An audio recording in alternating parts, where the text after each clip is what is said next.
it was the one before, but you're basically saying.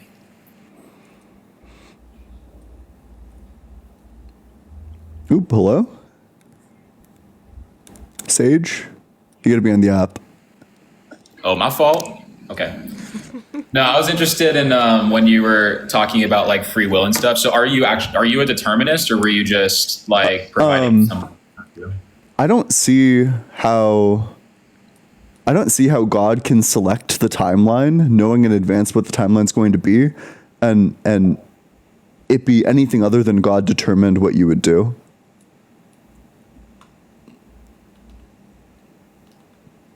Yeah, it's more of like a impossibility of the contrary, right? Because if you say that everything is determined, then you can't. That it's a defeater for knowledge itself. Like you can't know anything. Oh wait, one sec. Is the breezy apparently the breezy person? I hate to derail. Breezy's the homie. Yeah. Wait, if this person is Jubilee staff, I would definitely love. Oh wow. Yeah, I'm super interested. Great. I only know what I've been told, but. Mm-hmm. Oh, Grim, thank you for the $5. Maybe And also Amanda, miss you and love you too. Thank you for the $20 on Cash App. Wait, is that the goat? Audiobooks, I'm gonna put you in jail. Oh, don't worry, I'm working on it. They're just the type of books I can't talk about here. Okay, then you're free from jail. Okay, thank you very much. Anytime. I wouldn't do well in jail. Maybe we could get, I don't know if Breezy, I sent an invite to Breezy. Let me know if you want to come up and clarify. You absolutely could. Sure. So, would you agree that prior to God selecting the world, he knows the timeline based on like any configuration of the starting conditions? Yeah, you'd predicate that off his omniscience. Right? Yeah. So his act of selecting starting conditions is going to be equivalent to an act of selecting timeline, like a timeline. I don't know what you mean by that. So if God selects like these starting conditions where we're all like electrons in love versus those starting conditions where we're all like goats, or like the starting conditions that like correspond to the actual world, God would know the timeline that goes along with each of them, correct? I'm still not fully understanding what you're saying. Sure. You worded it. So the timeline would have been different. So if God didn't have the tree of knowledge in the garden to begin with, the timeline would have been different, correct? Not better, not worse, just different, right? It would have been a different timeline, correct? Yeah, I think that's fair. Yeah. So based on the way that God creates the world, the universe, there's just going to be a different timeline for each of them. Mm-hmm. And then some timelines might be like basically the same. Some might be radically different. Yeah, exactly. So God's act of selecting the starting condition, knowing exactly what events are going to happen if God makes it this way as opposed to that way, he is selecting which events are going to happen because he knows that if he selects this starting condition, then all of these events are going to happen. And then he selects those starting conditions, which means that he selects for all of those events to happen. Yeah, but that doesn't lead to the impossibility of secondary causal power. So even if God sets in motion some order of events, that doesn't absolve the person, the intelligence, from a secondary causal power, right? So that's where, and you're going to have issues with this with some Christians, right? And they're going to start tying their brains in knots because they're what's called monergists. And so it's basically like it's either God's will or it's my will, and it's like a zero-sum game. If you're going to be talking to somebody that's like a Byzantine Christian, like an Orthodox Eastern Christian, they hold to synergism, and so it's presupposed in the worldview itself that God can be doing something and I'm doing it at the same time, and it's not zero-sum. That seems like a massive issue of overdetermination, like causal. So there's an issue in. I guess there's like arguments related to like mereological nihilism, but typically it's so when we say that something exists, what we're saying is that it like causes things, it affects the world in ways. So if one cause is sufficient, if one cause is a full explanation of the phenomena, then that means that a second cause simply can't be. Right? Would you agree? Say it again. So, okay, let's say that we have, let's say that there's like a pandemic that's like wiping through. It's killed 50,000 people. Let's say we have disease 1 that has independently on its own killed 50,000 people. It's killed all of the people. We couldn't explain any part of the pandemic if disease 1 explains all of the pandemic. If disease 1 is sufficient for accounting and causing all of the pandemic, then adding in disease 2, saying like, well, there's a second disease as well, that doesn't do anything, right? Like the phenomena is already fully explained, which means that disease 2 can just not have any explanatory power. So likewise, if God's act of selecting the timeline where these events happen is causally sufficient for all of those events to happen, then that means that your action is actually completely irrelevant. Like your choice is irrelevant. It's causal overdetermination.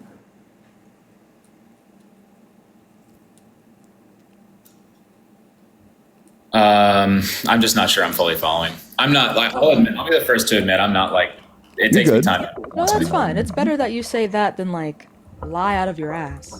No, it's totally chill. Ian, let me know if this is I'm okay with a taking straw my man time, or not. like No, trying it's to understand fine. the arguments before making a rebuttal. Yeah. Ian, let me know if this is a straw man or not. Interrupt me if it starts sounding like one. Okay. Okay. So God selects the world and then that's the one that gets put into motion. Right? Okay. So with God selecting that world, it is going to happen. Whatever he chose is going to happen. That is just the case. So that means that God is responsible for everything that happens in that world because he picked that one. He could have picked any other one, and he picked that one. If he is responsible for everything that happens in that world, someone else can't also be responsible for those actions. So whatever happens in that world starts off because of God, and that's it. You can't be responsible with God for those actions if he picked the world where every single action was going to occur. You can't be secondly responsible if God is the explanation for everything that happens.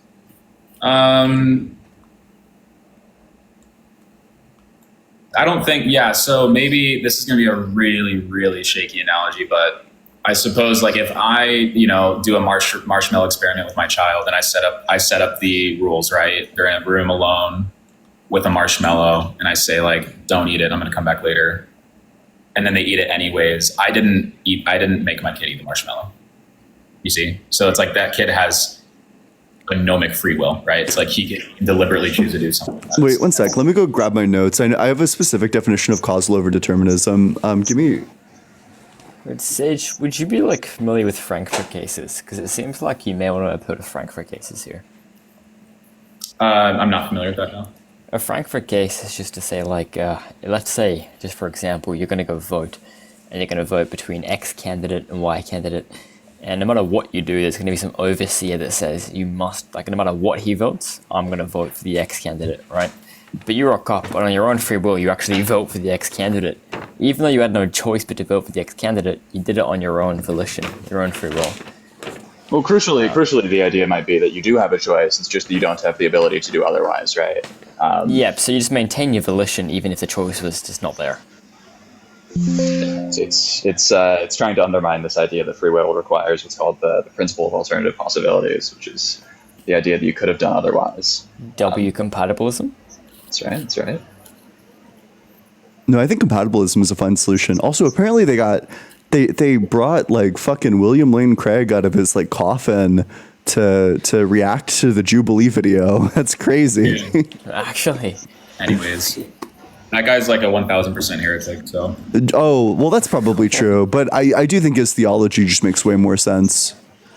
okay, yeah. I mean, it's just ahistorical. So I mean, it's basically just like the social trinity stuff is like not it's ahistorical, so it's not compatible. Social Trinitarianism, isn't that like just pure like heresy? It's like you have three wills. I don't know. I might think. Yeah, like he's basically. I'm pretty sure he just flat out became an Nestorian, which is the idea that like Jesus is actually like two people. There's like the Logos, and then there's human Christ, and they're like two different persons. Solid. Interesting. Okay, wait. So, is cause okay, cause certain effect E is not overdetermined. Okay, cool. So,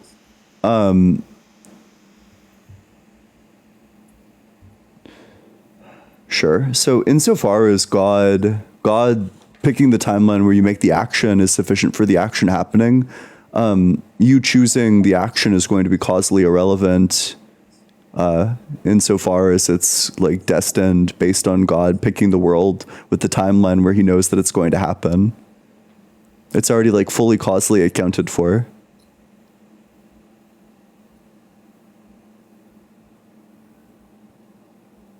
What is this in response to? Oh, it's just like a I guess like a Summarization of the point, yeah.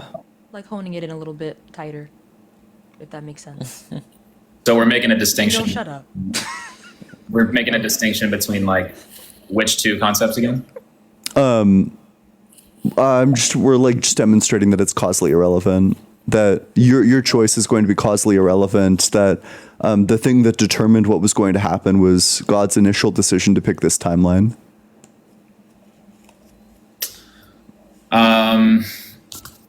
So is causality a precondition of free will, though? Well, if somebody else is determining your decisions, I wouldn't say that you have free will, right? Yeah. So would you agree that? For Frankfurt cases, no. My bad. You'll never speak on this platform again. No, I'm kidding. You're good. I also, well, that's really fine. Wait, and Sage, to be clear, are you a compatibilist? Not sure what that means. Do you think that determinism is compatible with free will? No. So you are a libertarian. You believe in libertarian free will? Libertarian free will. Okay. Define? I wouldn't be able to know it well enough to be able to give a definition. Do you have one you want to offer? I gotta be so honest with you. I don't even know what, like, typically I know what an argument is trying to get at, like a position is trying to like gesture at, even if I don't understand, or even if I don't agree with it. Typically I'll like understand like what's being like vaguely gestured at. With libertarian free will, I feel like I don't even know that. Like I just have no idea. It just seems like obviously false, right? Like it seems like your environment for sure definitely influences the decisions that you make. They just want to say that like no antecedent set of affairs is going to influence the choice. Well, I don't know that libertarianism convinces you to say that it can't influence it. The idea is just that you can't, you're able to choose otherwise, right? Libertarian free will is the idea that you're almost like you truly can, like humans can truly cause things to happen. Like it's, That's free will is the opposite of determinism. Yeah, in a sense. But then the definition that you gave seems like super compatible with determinism, right? It can be determined that you would cause this thing, and then you cause that thing. So that seems compatible with determinism. No, because like again, what I'm appealing to is the human's ability to have like a secondary causal power, right? So there's a distinction. So there's a distinction in God between like his act, like him having a positive creative will that, right? So like God creating the world that's very good, that's like an active free will, but then there are also events that happen that are more of a concessionary and permissive type of thing where he's allowing things to happen. It doesn't mean he's actively causing it. And so that's where he would have a secondary causal power. So maybe could you differentiate that for me? So God, Like what does it mean to say like a second causal power? What does that mean? it means that it just basically means that humans having free will is not contradictory to God being omnipotent. Then that's just Christian. Then you're just like specific blatantly the begging concept the of secondary question. causal powers is just the idea that there are some actions that God sort of directly causes in the sense that he acts, and his act is like the sole determiner for the action happening, right, or for the thing happening. So that's like, God's creation is supposed to be one of these, and there's these secondary, there's these things that he has sort of secondary causal influence over, which is going to be like our decisions, which he has causal influence over in the sense that he he's our creator and things like that. But he's not sort of actively causing them to happen, right? He's just allowing them to happen. Okay. As a consequence of his actions, and so there's a causal relationship between his actions and the occurrences, but he's not directly causing them through his actions, right? Maybe So I can just like make sure I syllogize understand. Can I this. ask a question real quick? Go for it. So, the difference between these two things is that on the one hand, there's like the idea that, let's say, for example, like the fact that earthquakes happen. We could say that God made Earth with the propensity for earthquakes to happen versus God handcrafting each individual earthquake and then making it go forth. Was that like a good summation or no? Am I missing something? Yeah, that at least as far as I understand, that'd be sort of what's being said. Yeah, Okay, dope. yeah, Thank you. this is like a So finest. primary causes. So primary causes would be like,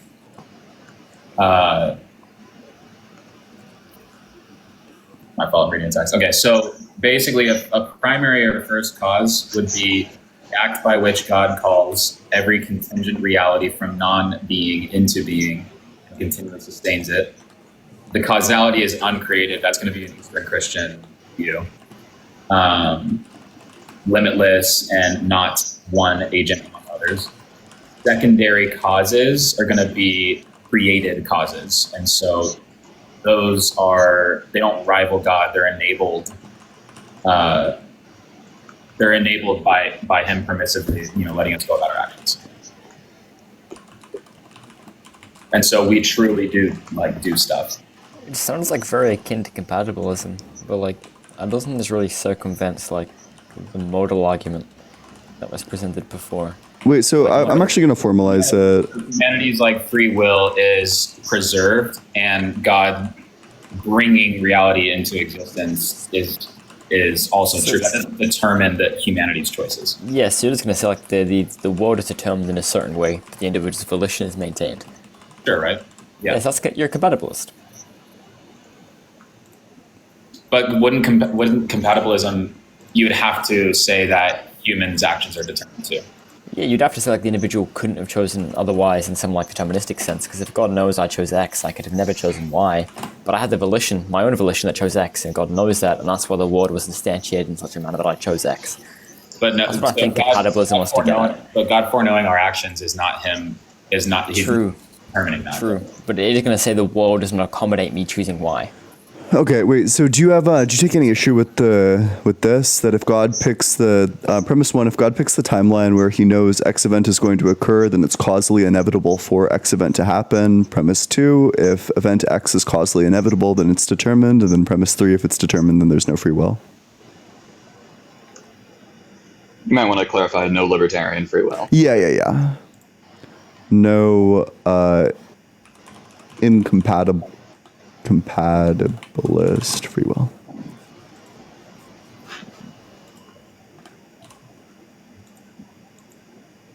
Wait, sorry, Sage, before you answer, I really have to go, guys. I've got to head off. I've got to head to bed. I've got to wake I up. grant that. I grant that. You will be Well, I missed. think Ian, what the fuck? I That's so grant mean. that. I grant this guy. To the go sleep. dungeon. No, I'll see I you think- later. so. It seems like P1 is what I would take issue with. So So- if God picked the timeline where he knows that X event is going to occur, then it's causally inevitable for X event to happen. So you think that there's like some situation where God selects like a certain world, and then an event doesn't take place? Like he picks the world where he knows this conversation is going to take place, and then it doesn't take place?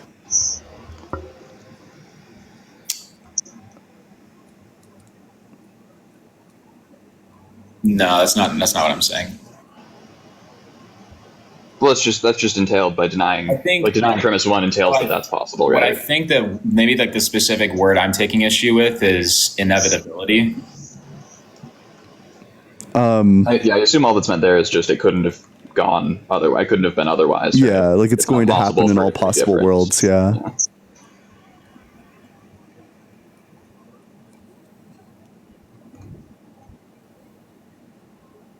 Yeah, so again, like I would say that maybe like P1 would be true as it relates to first causes, right? So God, whatever, creating the world, everything that is, he is actively sustaining and bringing about his creative acts. I shouldn't say creative acts. So it's like his uncreated energy to create the world, or for the various things that make reality possible, right? So logic, knowledge, right? Uncreated energies of God. Those things are primary causes, including the creation of the world, all of its thought patterns, and then the realm of secondary causes where creatures are operating and they have a gnomic will. Like those things they're not predetermined. That's a secondary cause. So, can you give me like a scenario where God picks the timeline where he knows infallibly that X is going to occur and then X isn't inevitable?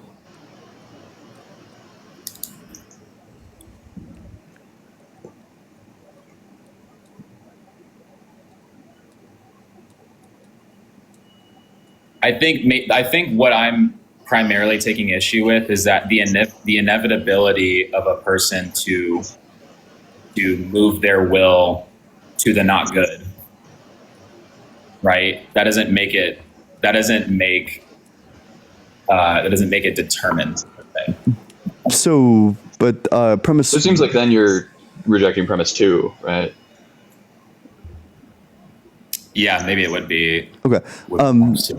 I feel like this might just be like a definitional issue because determinism, if you look it up, determinism is literally just the belief that all events are causally inevitable.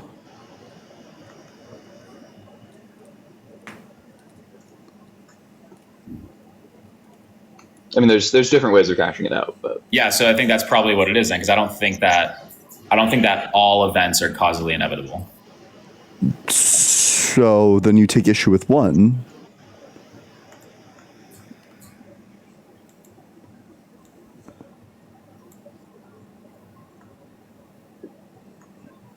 No, it seems like you want to agree that So the that it definition can't of be the case. determinism Sorry. that you just provided was that determinism is defined by all events being causally inevitable.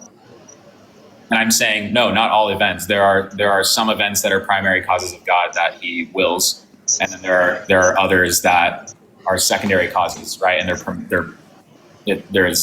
permissiveness to it. Which premise do you reject? I'm rejecting two right now. Okay. Then that's just a definitional issue because that is just like the definition of determined. No, so but you said that determinism is that all events, right? You're saying there's all events. I'm saying no, not all events. I'm saying there's a distinction between events that some events being actively willed by God and then others that are permitted. Where's that in the premise though? It was just the definition that you gave for okay. determinism. So wait, which event is causally inevitable, but it's not determined? Those that would be like secondary causes of. So to clarify, you agree that secondary causes are causally inevitable, given God's choice to create this world?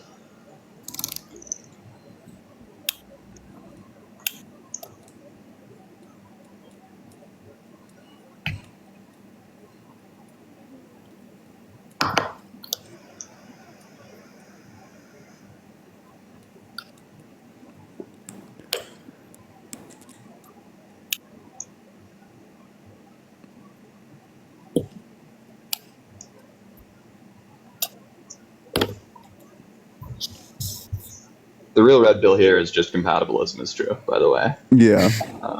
That's definitely the out that I'd take. I feel like compatibilism is also just obviously true for other reasons. Yeah, I mean, I think at least, yeah.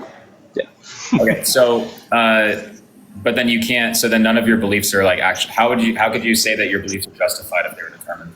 Under determinism, you just have like a justification for it. I don't understand how free will would influence that at all. Because then with free will, it makes it so that you could be justified. You can't how can you have a justified belief if you're determined to have that belief? Because if you had different, whatever is going to be justifying is going to causally determine your belief, right? And so your belief is going to be causally determined by, whatever justificatory story you're going to tell. But that doesn't undermine the fact that the belief is justified, right? Yeah, let's say... Yeah, it totally does. Yeah, wait. So let's say that it was like determined that you were going to be born into a Christian household, and they would take you to church, and then you would read the Bible, and then you'd become Christian. All that's causally inevitable. All that's determined, and then you become a Christian, and then you would have the exact same like epistemic justification that you have now. Yeah, exactly. If your worldview is true, then I wouldn't. I agree. I wouldn't be able to justify my beliefs, but we don't have the same worldview. That's what I'm taking. That's not what was being said. What was being said is that the you can tell the same causal story is going to entail. You're basically the same. You're presupposing determinism and asserting that because I had the sequence of events that happened in my life, then I was predetermined to have the knowledge that I do, and so that would. I'm saying yes, that would make it unjustified. I would say I know things. All that's being said here is just that, like, Ian's trying to give an account of free will justification that's compatible with determinism, right? I just don't see how your justification would be literally any different. Like, if you want to say you don't know, and then we can just talk about tag, like, that's fine. But I guess I feel like the transition is just like a bit clunky. Well, this is what I was bringing into the conversation when I first joined in. So I was saying that was my original argument, was that if determinism were true, then you wouldn't know anything. And then we had this conversation about compatibilism, and so I'm just bringing up the original argument that I brought up in the first place. I guess I'm just curious what the argument is for that conditional, yeah, right? exactly. It's really not clicking to me. Why Yeah, is so- it incompatible? Yeah. So as an analogy, right? So I'm not saying. Maybe you guys can offer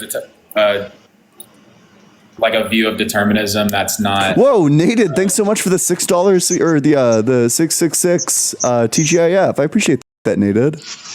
So maybe you guys can offer a view of determinism that doesn't also entail being a materialist as well.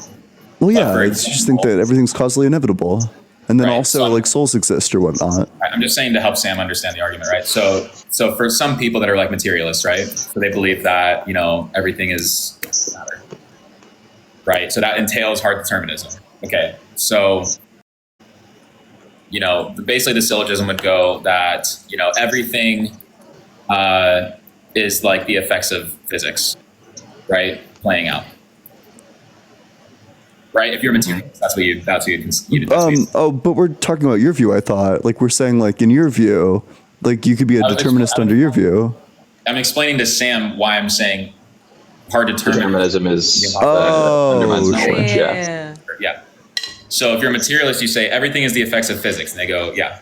And then you would follow with, and I saw this argument by Jim Bob, but then he was saying it's a very bad everything is the effects of physics, right?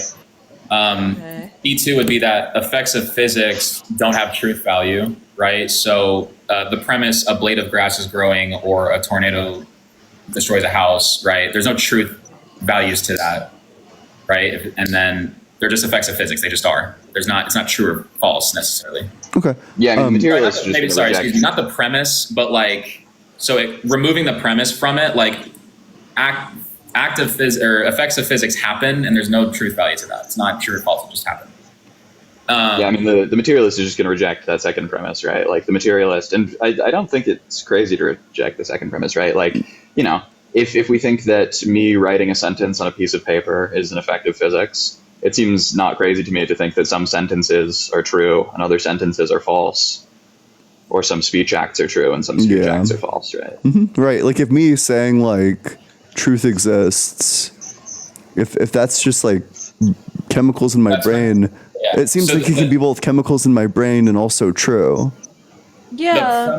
the premise is true, right? But if you're a materialist, you don't actually believe in premises anymore, because a premise would be immaterial. That's not true. What? A premise would be a premise would be immaterial. I don't think. Where's the I don't premise? think Where's you the have premise to under a think that- microscope? You don't believe in premises if you're a materialist. Well, you can Wait. believe that there are like certain like. Wait, do you think that materialists don't believe Materialism that there are doesn't mean you concepts? deny intangibility. They do believe in concepts. They just believe that those concepts are chemicals firing off in your brain. That they're ultimately effective. Right. That's Well, what they yeah. think. So what you would need to get us to say is that we're like, I don't know. I don't even think this applies to like eliminative materialists, but it for sure doesn't apply to like, Chess. I don't After know. Maybe I'd probably call myself like a destroying Russellian world monist. top That's not even a 3, problem in top my 4 view. player, But even if I was like a Arjun reductive Erigisi, the level of materialist or like accuracy here an is identity theorist, like unreal. it's still Bro's super not a playing problem like for the human view. Stockfish out here. Let's dive So, in. Magnus opens premise- up so with the you agree English that on materialism in that there are no Norway premises, against the young Indian. In the now No. we get conceptual the premise. copycat No. variation. Unless what's meant by Everyone's premise is an loving it. immaterial Even thing. the That's arbiter, just look at like that. why would And why now would here a are some of the materialist more do common that, right? moves Yes, for so you would white. have to Did you would say Magnus play premises any are of them? No. are chemicals He's an firing off my brain. international man Yep. of mystery. Not There's necessarily, never a not better necessarily, way right? to You could be print like, out your When opponent. I be think of an anomalous. apple and you think of an apple, we're having similar chemicals fire off completely and psyched out. We get similar neural knight pathways, f6 right? played, But now those are a3 effects of looks physics, to and effects of expand, physics aren't. and so They have no Arjun truth value. goes to clamp down over there. Yeah, again, Pawn I just don't d3 see the motivation instead. for that premise. Also, e6. Universals, right? Well, one thing that I'm wondering, how does Okay, I God think you know guys- that he? I guess like how does God know that he isn't a brain in a vat? Because that would lead to the impossibility of knowledge. You and I couldn't argue right now. No, well he could know like all the a priori stuff. No. So putting God in a brain in a vat would lead to the impossibility of you and I being able to engage in argument. Why? Because God is the basis of all the things that we're using in order to argue. Why? Logic, words having meaning, those are all the basis in God. Why? Because of the impossibility of the contrary. Oh, then this is just question begging. No, it's not. It's a disjunctive. Because Dude, I asked you what justifies God, like in God's epistemology, how does God know that he isn't a brain in a vat? How does God know that we're having this argument at all? Yeah. So God is not a creature. He doesn't have an epistemology like you and I have epistemology. Does he have justified beliefs? And he transcends epistemology. Justified beliefs are thought patterns of his mind. That this is the divine Sure. conception. So what justifies God's belief? So God holds the belief, I am not a brain in a vat. What justifies that belief in God's mind? He is the basis for justification. It's recursive. He's self. But how does he know that he's the justification or the basis for justification? Because he is the basis for justification itself. That's making circular. Sorry, That's circular. it is circular. Yeah. All So then worldviews. none of God's beliefs are justified. If you're a foundationalist, I'm not a foundationalist. Okay. Well, then what's your critique of the conspiracy theorist? So that's Also, not going to work to be on clear, some this- people who aren't this doesn't foundationalists. That's not have- going to work. So accusing this somebody of doesn't have having a anything to circular do view with- is only going to work against like- people that are foundationalists and reject circular. Yeah. views. So you think it's like totally fine if somebody's like a conspiracy theory corkboard, like a conspiracy theorist with their corkboard, but like the entire thing coheres? You think that's fine? No, I'm not a secular coherentist. No, I believe that having a coherent worldview has something to play in it, right? Yeah, let's say that they're like the non-secular conspiracy theorist corkboard, like it's like a flat earther who's a coherentist, but then they always like posit like talking about powerful one person being controlling secular. entities who are trying to deceive us I about the say truth of secular flat Earth. coherentist, I'm not referencing the person in your analogy being secular. Wait, are they justified in their beliefs? I'm sorry? Is the conspiracy theorist corkboard person who's also a Christian, but they think the Earth is flat? Are they justified in their beliefs as long as it all coheres? No, Oh, why not? because then it wouldn't be a true belief. Oh, wait, but we're talking about justification. You can be justified in believing a false thing. Sure. That's- Okay, so that response that's not true, though. didn't do It's not anything, right? It's not justified true belief because it's not true. Yeah, we're not talking Yeah, we're knowledge. talking about justification. Justification. Yeah, but you necessarily do not have knowledge of things that are not true. You can't. I can't. We're not. know. We're saying justification, not Again, knowledge. not relevant. What's being talked about is whether or not you're justified in whether or not the agent that Ian is describing is justified in all of their beliefs, right? Yeah. We agree they wouldn't have knowledge because they believe false things, right? We're asking if they'd be justified. I don't know what this. Can you help me? It's a reductio to coherentism. It's the defeater to coherentism. Also, to be clear, like I'm a coherentist. So, like I don't think this is like a great debunk of coherentism, right? But if you don't have a response to this, you should probably not call yourself a coherentist. I explicitly said I wasn't a coherentist. You said you weren't a secular coherentist. I assumed what that meant is that you were some other sort of coherentist. I think your worldview should be coherent. That doesn't make me a secular coherentist. Wait, so what do you think the Right, structure of justification is? So I love y'all down. I can't do it. Bye, y'all. All right, later. Have a good one. Having me in. Yeah, so I would have a divine conceptualist. What specifically do you think is a divine concept? It would be the thought patterns, thought wills of God. But what specifically is he conceptualizing? Is it propositions? Is he conceptualizing like properties? Like what is it that God is conceptualizing? Conceptualizing everything. Is God conceptualizing the property of conceptualizing? Yeah, you can get really meta with that, I guess. Oh, well then you have a circular ontology. So the property of conceptualizing is grounded in God's act of conceptualizing. So ontologically prior to conceptualization, God is conceptualizing. That's a problem. Yeah, but so appealing to God being recursive and self-referencing isn't a problem on my view. So that would be a problem on a foundationalist view. So having circles, if I was a foundationalist again, would be a problem. No, this isn't epistemology. This is ontology. It's being. So prior to God, like ontologically prior to God conceptualizing the property of conceptualizing, then that property has no being. Also, to be clear, like non-foundationalists can also think that circularity is problematic, right? Like circular justification can be problematic on Based on infinitism. non-foundationalist views. Infinitus W. Let's get Eric up in here. Let's have him bad faith. Well, also just like circularity, there's still going to be like problems with a lot of sorts of circularity on most coherentist views, right? So just saying you're not a foundationalist doesn't explain why this sort of circularity isn't problematic.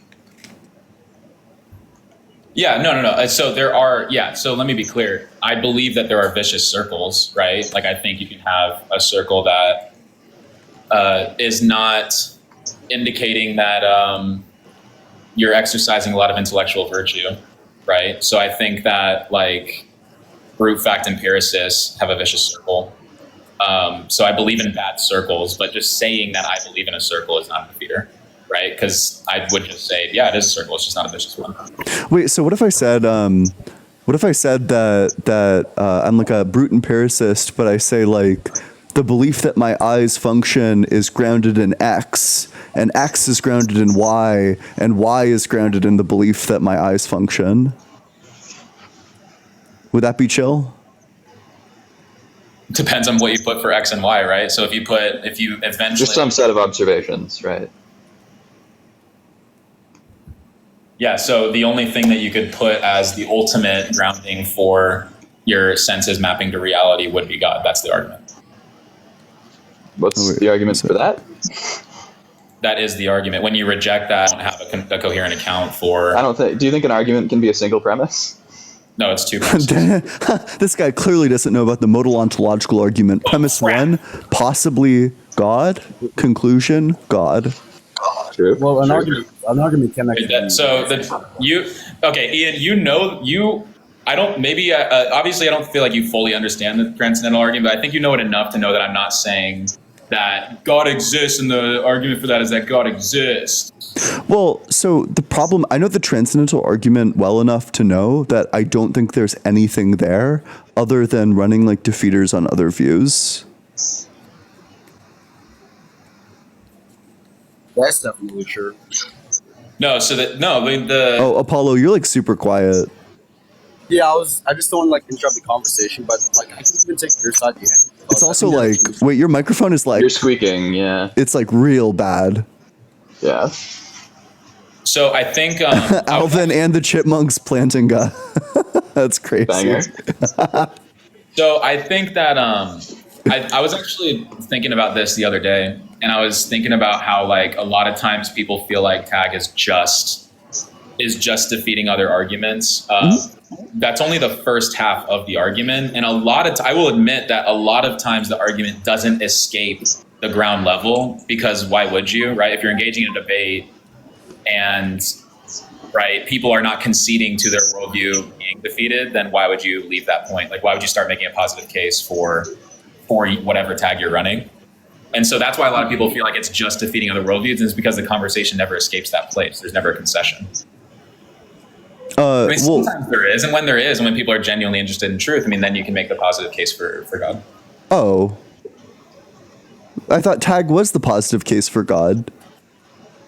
So it is. It can be, right? I mean, that's a bit of it is an ambitious positive argument for God. I mean, it obviously works better defensively, right, as an apologetic. What? So people do use it as like an offensive. I mean, obviously, like most arguments are better on defense, right? But yeah, basically the first part of tag is defeating the other worldview, and then the second part, if you ever make it there, is presenting, Christianity as a coherent worldview that does actually ground the transcendental category. I mean, how are you going to ground it when the Bible has like tons of contradictions? Nice pivot, bro. Okay. Well, I don't know if that's a pivot, right? I don't think it's wait, that's not a pivot. The idea is that there's a coherent worldview on the table, and the coherent worldview Okay, fair enough. Yeah, infallible now- texts. Let's hear it. I'll play the game. Sure. Can God change his mind? Ooh, can God change his mind? No. Oh, so what about the time where he changes his mind, where it literally says, and then God changed his mind about the disaster he was going to bring? Oh, I wasn't prepared for this. Yeah, so when we're talking about like God changing his mind, right, or having like remorse or repenting, right? These aren't what it is it's not a problem if you have a pedagogical hermeneutic, right? So if we're thinking that God anthropomorphizes himself to teach humanity about himself, then it's not an issue if we say that he repents, because repent isn't saying that he literally is turning back from an action, right? We believe that God is like immutable and impassible, yeah? And so when we're saying that he's changing his mind, we're just saying, oh, there is a truth there that is could be taught to us by analogously comparing it to something like repentance or something like changing your mind, right? So him changing his mind is not him changing his mind? Yeah, he's not truly changing his mind. That's a contradiction. Yeah, can you hear me, by the way? No, it's not. Is my mic flexible? Because it's pedagogical, right? So if I told you, dude, we use like we have like funny sayings all the time, like it's raining cats and dogs, right? I'm obviously saying that it's raining really heavy, not saying it's literally raining cats and dogs. Yeah, I mean, if the idea is just that it's like analogical, I guess I'm just not sure what the analogy is supposed to be demonstrating. Yeah. And that can be quite mysterious, right? I mean, I'm not going to have like... Who's God's target audience? Sorry? Who's God's target audience? Well, the Israelites and his chosen people, and then, the Christians after. And who understood what was happening here? Which one of them would be able to explain this verse to me?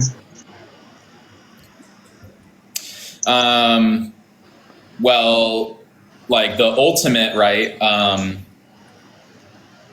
The ultimate like clarity and manifestation would ultimately point to Christ, right? And so, Does Christ explain the verse? Can the Israelite soldiers explain the verse? Oh, probably not, right? I mean, like the It Jews seems like have a shadow. I would imagine that if a perfect being is trying to communicate something via analogy, probably they'd be able to communicate it via analogy. They wouldn't fail to communicate it via analogy, which it seems like is what you're describing. Could I just ask Sage one question? Yeah, go for it. Yeah, so I was just gonna ask you, do you believe that God is omniscient, like he knows like all true propositions? Yeah, I think he's omniscient. Yeah. Do you agree with the law of excludement, which states that for any proposition, it's either true or not true? No, I'm honestly not very well read on logical laws, so.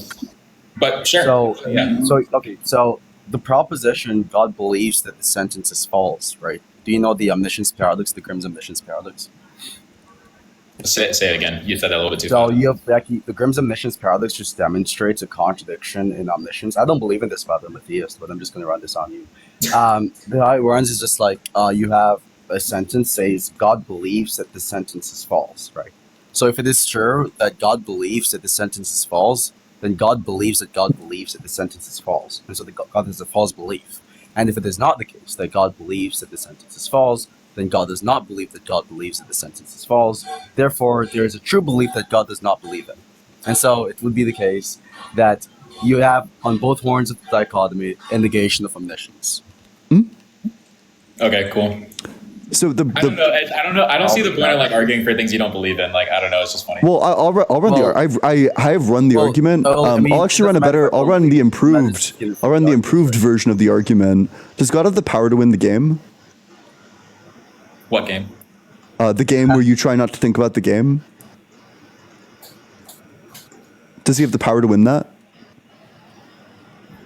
You got me, bro. I'm kind of stumped right now. The game where I try not to think about the game. Yeah. So the game. The objective of the game is to not think about the game. Okay. But I'm thinking about Can it. God ever win the game? I don't know, dude. My faith is shaken right now. Possible to win the game. Because either he has the power to win the game, in which case he's not all knowing, or he lacks the power to win the game, in which case I have a power that God doesn't. Okay. Which horn of the dilemma is it going to be? I don't know. I've never encountered this before. It's pretty fun. I like it.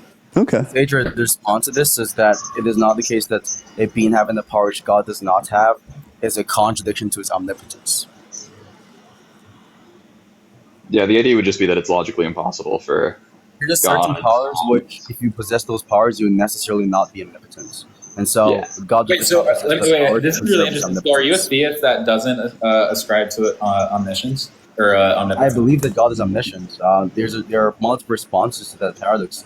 It can adopt like some view which negates the LEM, like some intuitionistic logic framework, which I don't necessarily believe in.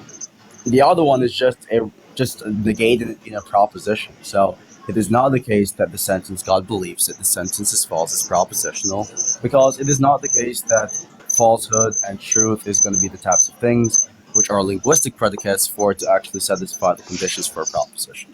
Dude, I don't know. Ian, I'm honestly, and I'm not being facetious here, I'm really impressed that you're able to have these conversations for many hours because my brain is like toasted right You're now. good. You're good. I think it's like streaming every day. Also, I like read hella. I read so much. Yeah. I don't know. Gosh. I mean, because I've been on here for like 30 minutes, dude. Like, I literally cannot comprehend sentences anymore. Like, I have to You're like. good. You're I have to so- go- you're so- I have so to go good. cut the grass. All right. Do you have anything else? Ian, there's like, go for it. Yeah, I feel like we didn't. It's yeah. I mean, it's. I feel like we never landed anywhere on the free will determinism thing. Oh, you have an input on that also. You're like a indeterminist, right? Okay, compatible. I guess we would say I believe in libertarian free will. Yeah, You said what? believes I in believe, libertarian. I believe that like humans have secondary causal power. Like, I don't think that they're actually. Okay, but I'm asking you, like, do you believe in compatibilism? Like, do you believe that, like, it is the case that there being predetermined things or effects is compatible with there being free will? Do you think like those things are logically compatible? Because I hold that view, by the way. I think, like, if you hold to a view where you believe that free will is is the case scenario where an agent is at the start of the causal chain insofar as their choices is not causally determined by environmental factors or physical effects in the universe or something like that, then there are going to be some issues with that definition. Because majority of libertarian free will people, by the way, or people who believe in libertarian free will accounts, they would actually agree that the concept of free will is not logically contradictory, but given that definition, it would be the case that there's a contradiction in free will. Like, if you know the luck objection, by the way, the luck objection to libertarian free will, that's like one thing which would demonstrate why, given that semantics, it is actually something which does not properly capture or conceptual analysis of free will in linguistic discourses. Dude, You are can, you, search it like, up. I'm Like, not just trying to be search an like asshole. luck Are you objection. reading off something, or is like this is like No, this is just how Apollo talks. I'm not. Spend more time on Discord and everyone talks Yeah, like this. I'm like the best debater, so just dude? don't That's worry about it. crazy. Like, I couldn't talk like that unless I was reading off something. Like That's understandable. I'm like the it's goal. really impressive. It's okay. But Okay, so Ian, so I presented the like very very bird's eye view loosely, right? Like the justification for knowledge. So what? You're not a materialist. So what flavor of like atheist are you? I'm a Russellian monist. So I believe at the foundation are quiddities. So there's like relational Bertrand Russell? properties that are at the foundation. Is Bertrand Russell? Who's that? Yeah, Bertrand Russell, yeah. it's like if you would state something like there's like an underlying property which like basically grounds like the basic units of like physical things and like consciousness. That's basically like Russellian monism. Yep. Okay, so what like flesh this out for me, Ian, because I know I like you're Sure. good at explaining this for like slow boys like me. Like, so what's like the grounds for knowledge on Russellian monism? Oh, well, I could just hold to like direct realism, to be honest, right? I'm just going to be able to hold that there's going to be like we're going to have like direct access to properties, and that's how like all the processing even How do you takes place respond in to the first parsimony place. objection, Ian? How do you respond to like a physicalist who like, just parsimony? says that refusal? Yeah. I don't know. I find well in terms of Russellian monism or in terms of direct realism.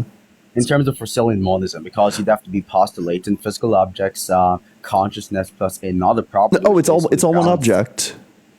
It's all one object? Yeah. It depends on how you define an object. It's all one kind of object. What's Yeah, your yeah. definition of an object to be, right, for it to just be one object? What's my definition of an object? Yeah.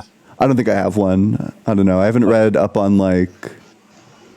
I wouldn't be able to define that for you. So you would not say that physical things are distinct from the thing you believe grounds all the things in the universe? Uh, Well, I mean, they can be distinct without being like of an ontologically different kind in the way that. Yeah. Yeah, but Like- the kind is not. But just because they fall under one classification does not mean that automatically there's just one object overall, right? Like that would follow logically speaking. Well, sure. It wouldn't be that there's like one object overall. It's just that there's one kind of object. And this just right? goes into the semantic vagueness between type, token, distinction. And so that's why I'm like running the objection, where I'm asking them like his definition for an object, because given any definition of an object, one would have to agree that there are more than one objects. oh, I think there's more than one object. Mm-hmm. I'm not a mereological nihilist, if that's what you're asking. Yeah, that's definitely like a dumb view. But Russellian Real monism view is a very is interesting universal. view. Gosh, I I'm find more of a nihilist, to be honest. I find Thomason's objections to mereological nihilism compelling. I think that saying that I don't know, like the atoms arranged baseball wise shattered the window analytically entails that the baseball shattered the window. Well, my objection is just Yeehaw. to say that, like, I think like it is entailed from what it means for something to be composite objects, that it is divisible. And what it means for something to be divisible is for it to be able to be divided. And I think for any given object in the universe, just given the semantics of that object, it is logically possible for that object to be divided, which trivially entails them being composite objects. Hey, so Ian, I'm gonna head off, but I was wondering, so on monism, how do you maintain like a meaningful like non-contradiction if like all is A and there's no non-A, right? So Wait, it's all what? the same substance. Like how do you have like a meaningful like law of non-contradiction on monism? because you draw distinctions between objects. You know, what it means to be a baseball is not just that you're like atoms arranged baseball wise, but also that you are not atoms arranged like cat wise.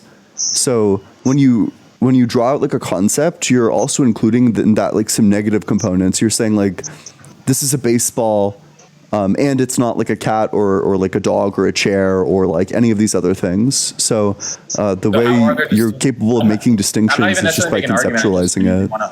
I just want to understand monism because it's never made sense to me. So if everything is A and there's no non-A, how is there distinction? No, that's not what monism is really saying. Monism is saying there's just one type of object and it's just A, right? So like, for example, physicalism is a type of monist view.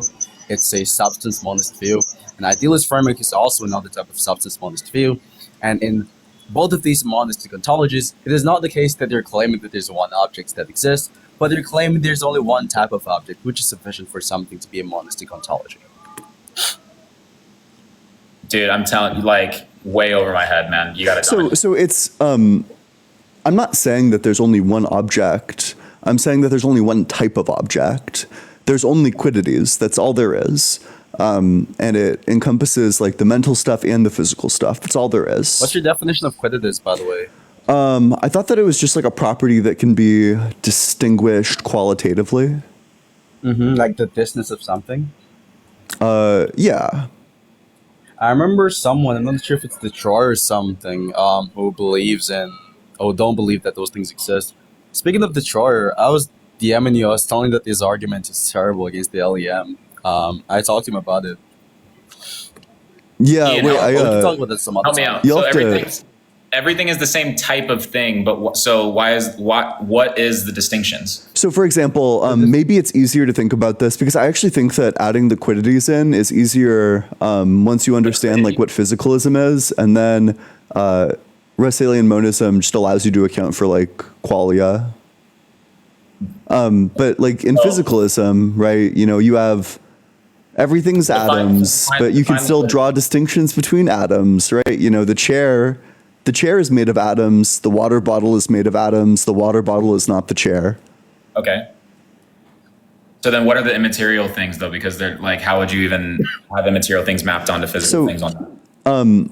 Well, first of all, I do believe in like Platonic things, but irregardless. But they're ultimately the same thing as the physical things. No. So I believe in quiddities. The same type of thing, though. And then I also believe that there's like Platonic stuff.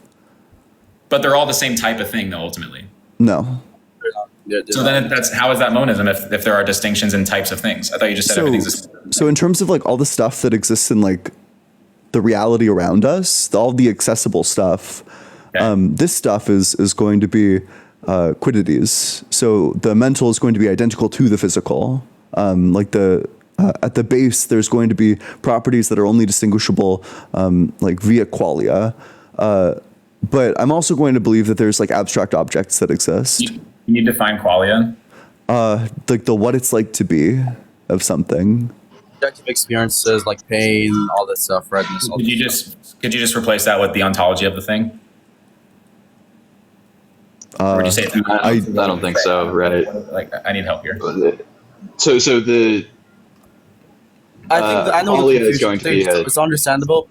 This confusion is completely understandable because in philosophy there's yet to be any sort of like, you know, clear-cut distinction between types and tokens, which makes it the case that you have different objects but one kind, right? Like how we determine something being a type is extremely arbitrary. So yeah, there's actually no sort of like sufficient benchmark which distinguishes type from tokens in a sufficient manner. So it's understandable as to why you have this sort of like issue, but think about it like this way. So like don't approach this in so far as you use like semantics to distinguish types from tokens, but just use your intuitions, right?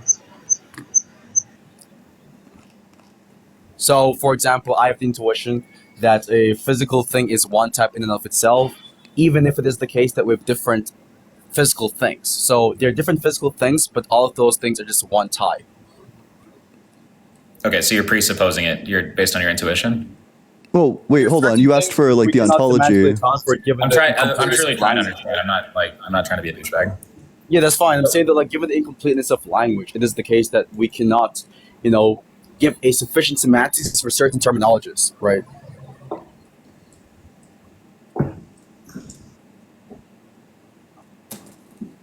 Not following. Yeah, so it either results in the collapse, like the collapse between two different things. So like linguistic tokens, like for example, types and token, like these two words, type and token, for example, for things, right? We have the intuition when you use these words prior to any semantic investigation that these are two different concepts. However, when you attempt to define these two words, it ends up being the case that they semantically collapse into one category, which makes it the case that they're identical, even if our initial conceptual intuitions about these two different words is that they're non-identical. And what that really is demonstrating there is either inconsistencies within how we apply the definiendum to the definiens, or in that case, right, inconsistencies regarding how we apply words to given objects or concepts, or incompleteness in our language, incompleteness in our linguistic domain. So it can be either one of these two things, right? But irrespective of that, I'm just saying that, like, don't get too caught up on like the semantics of like monism and like how is it like one type or so forth. You're something you're not going to solve, right? It's just going to be a whole bunch of semantic mental gymnastics. It's a waste of time. Yeah. So you're just okay. So given this, right? You basically have.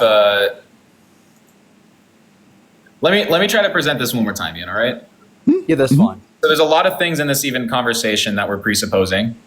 Okay, so like the concept of the one, like many, the external world, logic. When you say right? presuppose, do you mean it's an assumption made without any evidence? So before even saying the sentence, like you already presuppose like all these categories.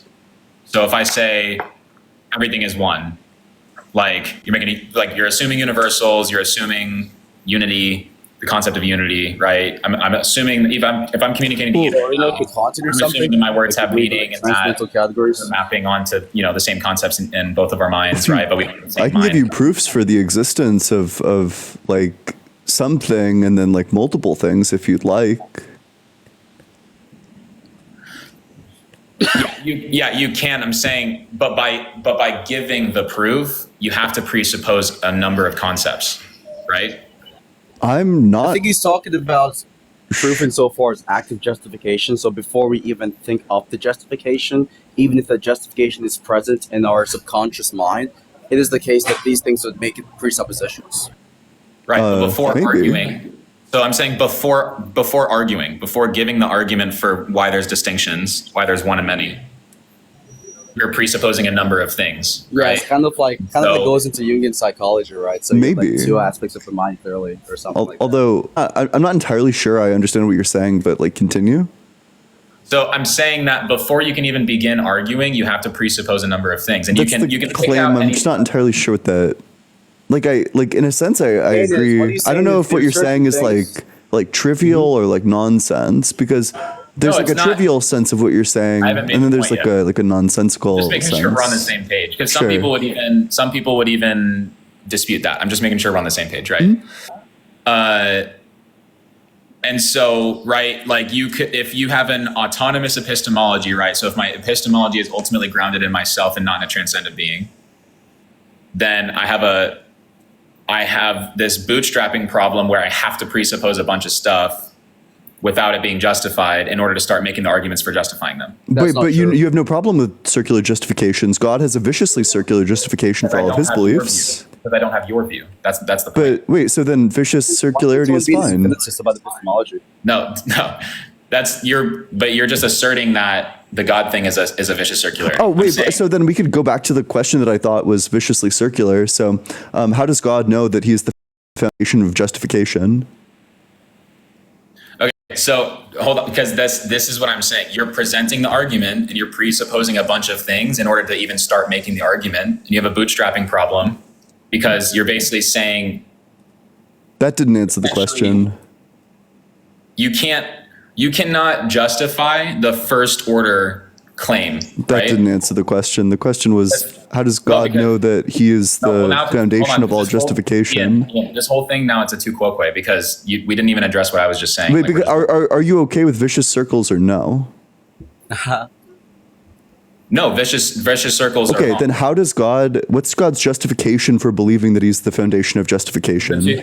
So asking what about you before answering my objection Because is a two-quote way. and I just want to be like so clear. Every single person in the audience knows that you're engaging in vicious circularity. Saying like I'm not going to answer that is basically a confession, right? Like this is the equivalent of like the athlete getting drug tested, refusing to take the drug test. But you are making a two-quote way, like you're just conceding that. No, I'm just trying to get clear on whether or not you're okay with vicious circularity because it seems like your view is viciously circular. You're saying what about you? Do you like you know what two-quote way is, right? Well, but I just want to get clear. Are you okay No. with vicious What is a two-quote circularity? way? What is a two-quote? Yeah, a tu quoque is when you address the person rather than the argument itself. Yes, No. So two-quote way. That's Tu exactly quoque what it in is. Two-quote in essence is when you're saying, well, what about you Also, before it's you saying- answer the criticism being given? No, Because that's the person, yeah. the person and what they've done in the past to justify your decisions. What are you talking about? So it was still correct. Okay, so just to recap, my understanding, I was saying, hey, if you're going to have an autonomous epistemology, you have a bootstrapping problem. And so you have to presuppose a litany of things before you can start arguing. And none of them are justified. And then you said, well, what about you? Because you believe in that circles are okay. That's two quoque. That's not addressing what I said. And Wait, but saying, you would recognize that give your God holds like justification infinitely for- many unjustified beliefs? Sorry? Would you acknowledge that God holds infinitely many unjustified beliefs? God doesn't have the danger of this is not making a distinction between the creator and the creature. So God doesn't have beliefs the way that you and I have beliefs. We're created beings. Oh God, then God's not all knowing. Oh no. God doesn't have beliefs in the same Define sense. knowledge. I'm sorry? Define knowledge. Knowledge, justified true belief. Oh, so okay, then I'll formalize this. You can tell me which premise you reject. Premise one, knowledge is a justified true belief. Premise two, God doesn't have beliefs. That's not, no, so not premise two. Oh, okay. I could have sworn not 5 seconds ago you said God doesn't have beliefs. The sense in which God has beliefs is not the same sense in which creatures have incomplete beliefs, right? Wait, so is it the same word when I say I have So justified true true? thing- When I say I have knowledge, is that the same sense of belief as when we say God? If I were to say I have a justified true belief and God is a justified true belief, is the word belief being used in the same sense?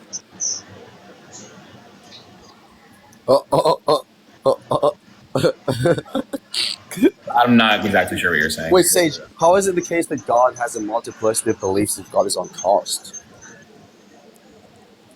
I'm saying, If God has a multiplicity of beliefs, then that means it's a composite object. And that would entail that he is counterfactually dependent on other things. okay, you're not even like, dude, I'm not with you. Like, I don't know what you're saying right now. So you're It's saying, just like how you cope with the fact you cannot understand basic concepts. yeah, it takes me time to understand concepts because I didn't take a philosophy class. So I'm taking my I time. never took a philosophy class I'm not. either. I'm an autodidact. Yeah, Okay. I don't think anyone in this panel has taken a philosophy class. Yeah, no, you guys have spent more time in this than me. I'm not pretending to know things that I don't know. Are you sure about this? I'm trying my best to. Maybe I'm not perfect at it. Anyways, Ian, I'm gonna go pray. What So it was good talking to you guys. Yeah, have a good prayer. Yeah, thanks for coming up. Okay, so anyways, I'm gonna like totally sidetrack the whole two quote quick because I can validly do that.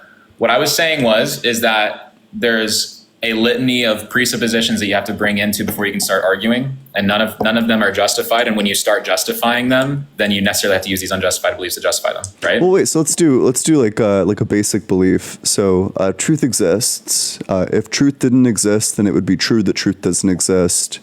Therefore, a true thing would exist. Therefore, truth would exist. So in the world where truth doesn't exist, truth exists. Yeah, so I'm saying even in you making that argument, you have to presuppose that like words have meaning, right? You have to presuppose like that there's distinction. You have to like presuppose logic. Words are things just like the that. vehicle. What matters is like the intentionality behind the propositions. Sure. So if the So in other critique words, is like, like, if words the critique is or- like, I can act stupid and pretend like I don't know what words mean, that's totally fine. You absolutely can. But I still have direct access to like the intentionality of each of those propositions, and I know, can but you have verify to- them to be You have correct. you have to presuppose them. You have to Wait, just take what's it being as fact. presupposed there? I have direct access You to saying them. direct knowledge, like you're just saying it's a brute fact. We just have direct knowledge. of these No, wait, you have direct access to your mental states. Like when I'm happy, I have access to the fact that I'm happy. I think that I have a justification for that given my belief in God, but you assuming that you have direct access to your beliefs or that there's an external world or that your words have meaning, they're not justified. You have to Wait, did assume them. you presuppose that your eyes worked before reading the Bible? I'm sorry? Did you presuppose that your eyes worked prior to reading the Bible? No, my only presupposition is the Trinity. That's the only presupposition I have. Wait, but did you prior to even reading about the Trinity, did you presuppose that your ears and your eyes worked to even like learn about the Trinity? You're asking an existential question, and I'm asking an epistemological question. It's I'm different. asking you to answer the question. Prior to learning about the Trinity, did you have to presuppose that your ears and eyes worked to learn about the Trinity? Yeah. Yep. No? Wait, so how did you learn about the Trinity I said yes. absent like I said your yes. ears and your eyes? Ian, Please. slow down, bro. I said yes. Oh, you said I had yes? to presuppose that my eyes Awesome. were. Oh, before I okay, started cool. reading And the what Bible. justified that? I'm sorry. What justified that? My justification is maybe I wasn't necessarily. I didn't have good reasons for believing in God at that time. Is that so? Now God doesn't exist because I didn't have at one point in my Well, life. you when just I have to was you just have to little, I didn't have a presuppose good reason for the believing in God. function of your ears and your eyes in order to read the Bible at all. Yeah. So because I didn't have a good reason for believing in God when I was 4 years old, He doesn't exist. Is that the argument? That's not the argument. No, the argument I'll is that you understand it. can't access, like the thing you're saying is your only presupposition is inaccessible without exactly the sorts of presuppositions you're saying that Ian has to have. No, that's not true. So on the Orthodox, so I'm presenting the Orthodox view as a coherent view. And on the Orthodox view, when I presuppose the Trinity and all these things are predicated off of it, then that includes the faculty of humans of a nous, and so we can experience God through our nous. I mean, that's just like holistically part of the worldview. Oh, then I'll just say that we came from evolution, and evolution gave us all of the functioning faculties. Okay, so And I defend that as a coherent view. Okay, so what's your justification for knowing that the evolution happened, though? Oh, wait, what's your justification for absent That's too referencing quoque. your ears and your eyes? That's too Wait, buddy, That's it too applies quoque. equally to your worldview. Oh. Wait, the reason why he's posturing Yeah. right now is because it applies Yeah. equally to his worldview, and everyone can see obviously that it applies equally to his worldview. Like, literally stop and ask yourself, could Sage read the Bible without presupposing the functioning of his eyes? Is a logical fallacy. Wait, and then- buddy, it literally just Or applies to what your about you? worldview, right? So tu quoque is It Latin applies. for what Wait, about you? tu quoque. It applies to your worldview. It's not a critique of my worldview if it also applies to your worldview. When you don't answer the critique and you say, well, what's your answer to the critique you're giving me? Wait, That's a no, logical just that you fallacy. would have to make the exact same presuppositions, so it's not a critique of my worldview. If it's a critique of my, if it defeats my worldview, then it defeats your worldview. It's it's not a tu quoque. It's a companions and guilt argument. Do you know what that You is? literally repeated my sentence back to me without answering. Do you it. know That what is- that do you know is what the companions most and classic guilt tu quoque. argument is? Do you know what that is? I didn't hear what you said, but Do you know what a but- companions and guilt argument is? No, never heard it. So a companions So, and but are you guilt conceding argument that you says just said that if these no? premises are true, then this untenable conclusion will also follow. So what I'm demonstrating is that if what you're saying is true, if it's true that it's an unjustified belief That's to not- that wasn't what presuppose you that said. my eyes and my ears work in order to verify that evolution happened, that all of that stuff happened, if that's all unjustified, then it's going to be equally unjustified to say You're re-narrating literally the way that anything the conversation else. happened, Ian. You said, "What about you?" That wasn't, and you just changed. the whole Wait, narrative. that's wait. So, do you think that? And I just want to be clear, Sage, you believe that a tu quoque that companions and guilt arguments are a tu quoque fallacy? Is that correct? No, I'm just saying that you made a tu quoque fallacy. I've Wait, never heard sorry. of it. So then go ahead and define what companions and guilt arguments are. I don't know what it is. I've never heard of it. I explained it to you. Wait, so clearly that's actually a defeater to your worldview because God gave you reliable senses, but you couldn't remember what I told you 5 seconds ago. Oh, okay. Humans have faulty memory, or Why didn't wait? I thought God gave us reliable senses, but your memory is faulty. How do you know this that your isn't a memories of the fear for Bible aren't Christianity faulty? that I can't remember everything you said or It was 5 seconds ago. So how do you know that any of your memories of the Bible are accurate if it's the case that you couldn't even remember 5 seconds ago? Because then any other worldview besides that is necessarily not justified. Wait, so what if no worldview is justified? Well, the Christian one is. But it's not, because you just defeated it with your like lack of memory. Because God gave us reliable senses. Isn't that correct? Wait, did God give us a reliable? If the Christian worldview is true, then do we have a reliable sense of memory? Is our sense of memory reliable if the Christian worldview is true? Is our sense of memory reliable? I mean, to a degree, right? I mean, it just depends on what you mean. To what degree? Like, presumably you'd remember something that happened 5 seconds ago, correct? I didn't even hardly hear what you said, honestly. Because But would you remember something that happened 5 seconds ago? Maybe not if I wasn't paying attention, right? Oh, okay, cool. Wait, so then that's just going to be like a character indict. On me? Yeah, right. If the defense is I'm sorry I wasn't tracking, then that's fine. I grant that. I wasn't viciously ignoring you. I was just saying that I have a short attention span, and there was two people talking at the same time, and I couldn't comprehend what you were saying. Okay, well, let's just try to remember and listen. But we would agree, right, that if there's like these such egregious memory issues, then that's just going to be a defeater to the Christian worldview? No, I think we're also still blowing past the 2 quote that you gave earlier. So I think that you're like desperately trying to pivot out of this bear trap. I think, Ian, honestly, and I'm not trying to be a douchebag, I think what happened was I said, what's your justification for evolution? And you got a little bit stuck. And so no, I think what happened is that you realized that the critique applies equally, so then you started posturing. I think everybody else saw it too.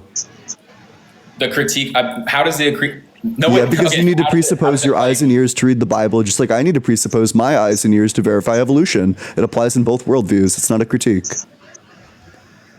Like, your worldview just doesn't solve this. If it's a defeater to my worldview, it's a defeater to yours too.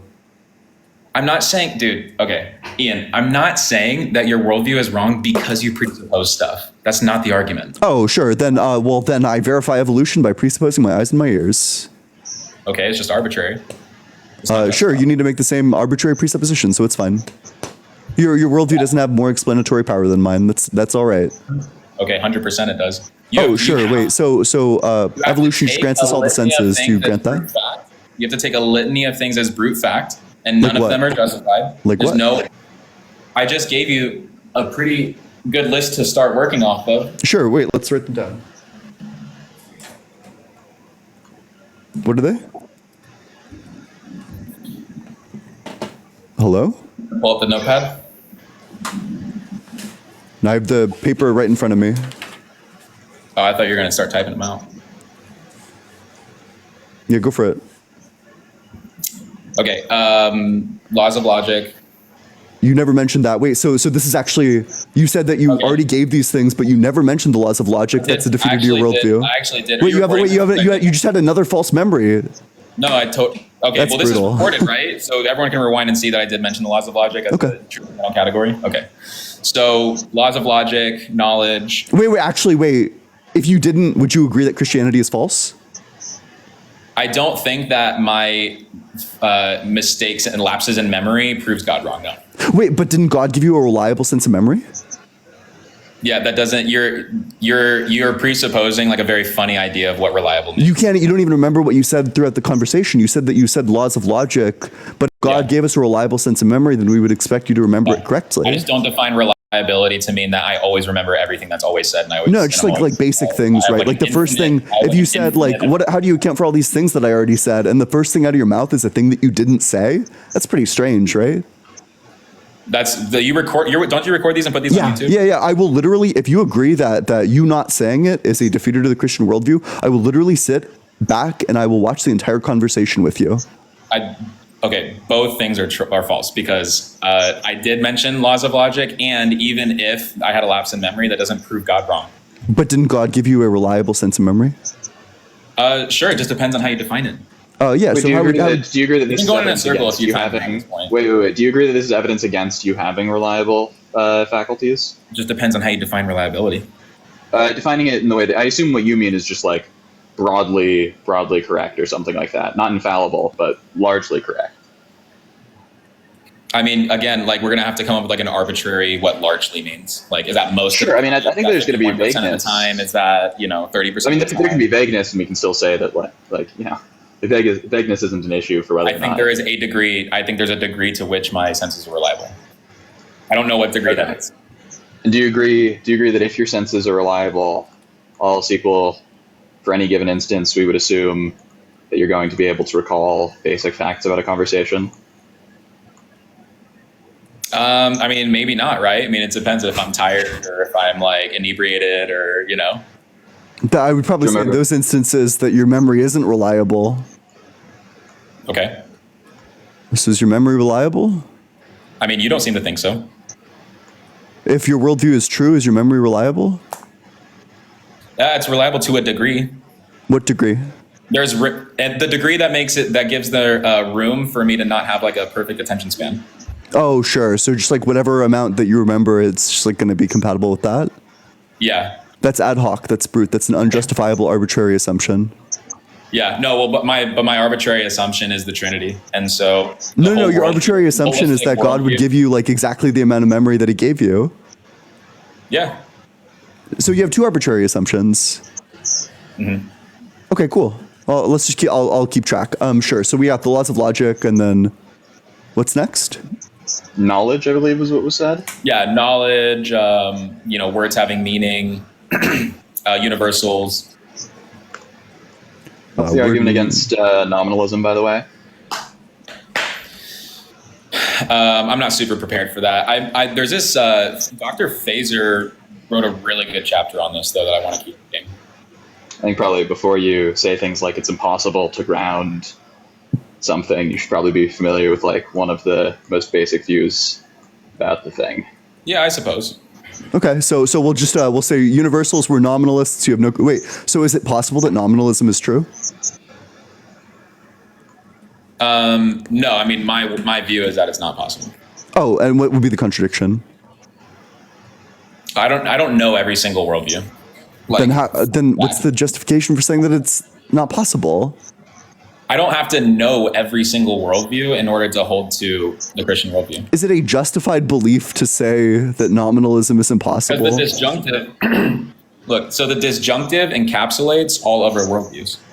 So I don't have to intensively know Jadism to say that it's not the case because it's not compatible with Christianity, which is the necessary precondition to knowledge. Wait, so what the property of being born in Bethlehem? What transcendental does that ground? I don't understand the question. Sure, you're saying that God's exact property set, like if you just laid out like the property set of the God that grounds this stuff, that it would be identical to the Christian God. Is that correct?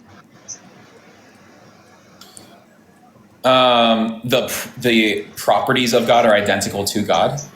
No, the properties of any agent or any object that's going to ground the universals are going to be identical to the properties of God. Is that what you're saying? I'm not comprehending the argument. So it seems like what you're saying is that you know that the Christian worldview is true because it's the only worldview that can account for or can ground all of these things, right? And you're saying that presumably the reason you know that is because any potential worldview that's going to ground these sorts of things is just going to have to adopt all of the assumptions of the Christian worldview, right? And so and the object is then going to have to. It's kind of going to be like three. There's going to be like three things that we would expect the correct worldview to be able to check off, right? So,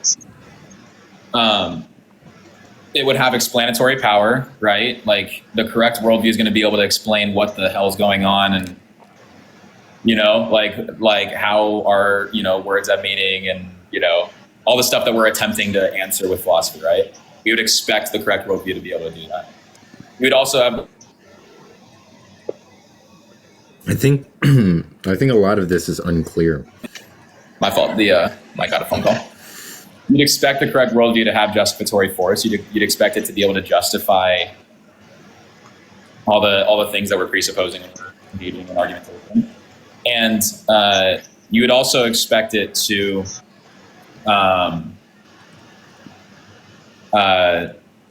like it to epistemologically, ground the things that we're assuming. So, How is that different from the first thing? Wait, Or the second thing sorry. you Do you said? think? Also, I want to be clear. Do you think that grounding is an epistemological relation? there's a metaphysical grounding, but there's also an epistemological grounding, and those are distinct things. Sure. Wait, what's epistemological? Maybe I'm stupid. What's epistemological grounding? I assume what's meant there is just something like justification. But Oh, the thing that was already mentioned? Maybe I got the three mixed up. It's like Well, that's what I was interpreting power. him to be saying, but Explanatory given power. what he just said now, it's likely he's not saying that. What is it? I think I'm getting two of them mixed up, but there's a third thing. Okay, so for universals, we got nominalism. All right, for knowledge, sorry, why is knowledge not possible? Without God? Yeah. Well, knowledge presupposes that logic works. Knowledge presupposes a lot of the other categories that are in there, right? So there's kind of all the transcendentals form a web. Why would you think that? Wait, how does knowledge... First, let's just get clear. What does it mean to presuppose logic? it was specifically that logic works. I don't know what that means. And what, yeah, what is that? I have no... Okay, let's just break that down. Logic works, and that means what? Yeah, logic works like the laws are universal. What does it mean for... Wait, by- also, let's get clear. Which laws? The three, you can say the three classical laws. But weren't you agnostic to the law of excluded middle not like 20 minutes ago? Yeah, I'm not super well read. I didn't take like a logic course, or I haven't spent extensive time studying it, so I couldn't even describe what the law of excluded middle necessarily actually is. Yeah, I'm not surprised, but like, what would it mean for those things to work? It means that they are, always, universally the case. It's universally the case that, A can't be not A. And wait, but that's just true of... But you're just saying something so you're saying, like, for them to work is just for them to be theorems? That's what it means to be laws of logic, that they're theorems? No, the way that they work is that they're universally the case. It is always the case that... What do you mean universally the case? Yeah. I take it when you talk about universal, do you mean universal in the sense of quantification? Like, are you saying something like in every instance A is A and not A, or something like that would be? Yeah. Like in every instance. There's not a possible world where A can all of a sudden just also be not A. Well, yeah, that's because, sure, like if A was not A, then nothing would have any meaning. Things Right. would be like literally That's- indecipherable. Things are decipherable. Yes. Therefore, A is not A. Yes. There's the justification. Just gave it to you. Just gave you an atheist justification So, Ian, for the law of identity. You just made a But transcendental also, that's argument, not... right? You're just So- not understanding what the law of identity is saying anyways. So Ian, you just you're made you just made a first order transcendental Yep, argument. correct. Yeah. No Logic reference to is God. true. Yeah. Hold on. So logic is true because to deny logic doesn't make sense because you have to presuppose it to start. Wait, but what does it mean for logic to be true? What does that mean? I mean, I think this is very confused, but There's are you not- just saying that for every instance the saying three the laws... of logic exist. To deny them, you have to presuppose their existence to start denying them in an argument. But what does it mean for a Okay, law of logic why- to exist? Yeah, wait. So, and also, let's get clear. Are you asking, when you ask, like, why do they work, are you asking for, like, an ontological grounding, or are you asking for, like, an epistemic justification? An epistemic, yeah, they're not- primarily I'm asking an epistemic question. Not Oh, then the transcendental arguments that for the laws of logic are, those work. Those are fine. yeah. But I think we should get clear. So- What are you... When you say What's- justify the laws of working at? logic, You what say is the transcendental that argument. at? What's doing When the you say, work? but look, when you say, like, how do you justify the laws of logic? What is that even asking? Yeah, like what? Like Because- how do you justify them working without just saying, well, they just do? But Because by the them working, you're denying saying them they're would be- universal, right? But by universal, I take it that quantifies over propositions, and that doesn't make any sense in the context of the laws of logic because they're theorems, they're not propositions. So they can't, I don't know what it means for them to be universal. Yeah. I already explained to you what I meant. You're just you made like several Always category the- errors. Like it's not. The laws of logic are always the case. There's not some distant planet where logic doesn't start, like, doesn't Yeah, work but yet. that just first off, okay, there's a confusion. In the relevant sense, logicians talk about the laws of logic. The laws of logic are not truth apt, right? They're not truth bearers. They can't be true or false. When you say they're always the case, what that insinuates is that some proposition's always true. And that interpretation, there's obviously something false there, right? Because that assumes the laws of logic could be true or false, which they can't. But when you say they're always the case, what that could also be interpreted as the type of formula that the laws of logic express, that those are true in every logical valuation. And that's true because that to be in every valuation, true in every valuation, just means it's a theorem, which just means it's a law of logic. So you're either saying something trivial, in which they're always true, which is just reasserting their theorem of logic, or you're saying something like they're a proposition that's always true, which that can't be true. Yeah, I think you might be confusing. You're confusing a logical argument from a metalogical argument. So when we're talking about the nature of logic itself, that's a metalogical argument. And so it doesn't. We're not doing like. We're not It's doing unclear to me what this is Talking about supposed to be you responding saying- to. arguments. Yeah, I don't even know what any of that's talking about, because I'm just saying that you're I can't confused help you. about what I'm saying it is you're saying. You're saying that the. Look, when you say the laws of You're logic are always thinking the about the case, laws- what does that mean? You're thinking about the laws of logic on a first order level. I'm saying I'm making a metalogical Yeah, that argument. makes sense. Yeah, It but can you just okay, answer? You just say it doesn't make when you sense. say- You have to actually. No, I said it made sense. It makes so much sense. Sorry. But look, that's not important at the moment. What I want to understand is How's it not important? when you say Your they're, when you say rebuttal can you just calm down? When you say that they're always the case, what is that saying? I'm saying that there is not some distant planet somewhere where they stop working. Or never. And what do so when you say stop here, work, right? Because earlier when you said working, what it meant for something to work was for it to. be universal? Yeah. Yeah, so I'm just saying it is the case that the laws of logic exist. Oh, they exist. Okay. Yeah, so now you're making okay, so you did make the claim earlier that they didn't exist and you couldn't use them. Why would I accept that? Well, you'd make a first order transcendental argument. I mean, that's one way you could go about it, right? You'd say, well, you're I'm asking you to produce that argument. exist by telling me that they don't exist. I'm telling you to produce that argument. That is the argument. So if I tried to sit here, Wait, what do you think you're giving an argument for? What do you think you're giving an argument for? You're saying what is you're saying the non-existence of logic. How would I argue for that being incoherent? So that's the argument I was providing. I'm saying That to utilize certain formulas like the laws of logic require them to exist. right. That's it. So yes, that is a transcendental argument. So you're saying I'm asking what's the argument in light of that? So the argument is by denying them, you presuppose them, and so they must be true. Oh, That's just question begging. No, it's not. It's a transcendental argument. Well, no, it's question begging because it's The form of actually the argument is question valid, begging, right? So because technically, wait, hold on. syllogism is Because you're saying that denying them in some way uses them. But when you say denying them, what do you... Okay, that actually, what does it even mean to deny them? Deny their theorems? to deny they exist. Because you can give a proof. Oh, okay. So now you are question begging. So to deny they exist is to use the... Well, no, that's not question begging either.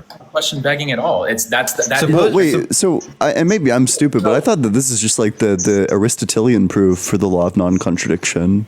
Yeah, it's retorsion.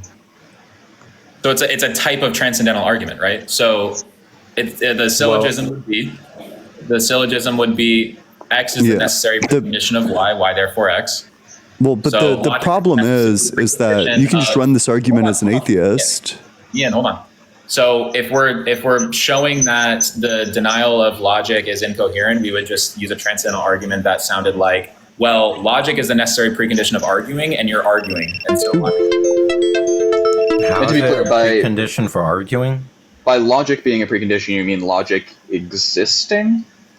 Logic, yeah, existing, and that the three classical laws are what they are. Oh, well, so I can't premise argue one, with we're that arguing. premise. Premise two, if we're arguing, then logic exists. That's the conclusion.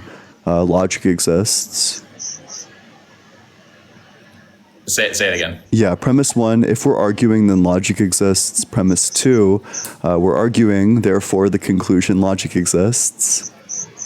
Yeah, logic is the necessary precondition, and necessarily is the precondition of arguing, and we're arguing. Cool. Wait, so then awesome. Then we just gave an argument for the existence of logic. Perfect. So that's logic knocked off the list. Yep. What was the next one? That's not knocking it off the list, because like syllogisms, you're not going to be able to, on an autonomous epistemology, you have a bootstrapping problem where me even presenting that argument, a first order transcendental argument, is an unjustified move. Well, this for sure applies to your worldview as well. So it's just going to be companions and guilt argument again. No, it doesn't. Yes, it No, does. doesn't. Wait, how do you argue for your worldview without syllogisms? Please go ahead. How do I argue for it without syllogisms? Yeah, the thing that you're expecting us to do. Yeah, go ahead. No, I'm saying the worldview is true regardless of whether I argue for it well. Even if I argue for it very poorly, doesn't make it not true. I'm That saying doesn't respond to what was said. Yeah, you said that your worldview under an autonomous epistemology, you can't possibly argue for syllogisms because it presupposes syllogisms under a non-autonomous worldview. How do you justify syllogisms without syllogisms? how do you- Yes, you're epistemically bootstrapping. I'm asking Wait, what's you. the Go ahead and bootstrap? give the argument. So God is a necessary precondition for arguing, and you're arguing, so God exists. Is that a syllogism? Yeah, because you're asking me for a syllogism. So you gave us. Oh, so it seems like on all epistemologies, you're going to need to like deploy logic in order to justify syllogisms. So then Yeah. it's not a critique of the view. Yes, it is. Because It's true of your view. No, because when you take the orthodox view on a holistic level, I have a justification for making arguments. I'm not saying, okay, listen, I'm not saying if you're an atheist. Wait, what's the you justification? hold on, I'm not finished with my thought. I'm not saying, if you're an atheist, then now you can't use logic and you can't know stuff on, right, a first order level. Right? So you can know that, it's 5 p.m. What's the Pacific time right justification? now. Of what? You said that you had a justification for logic on your view. What is it? Yeah, it's the existence of God. Oh, sure. So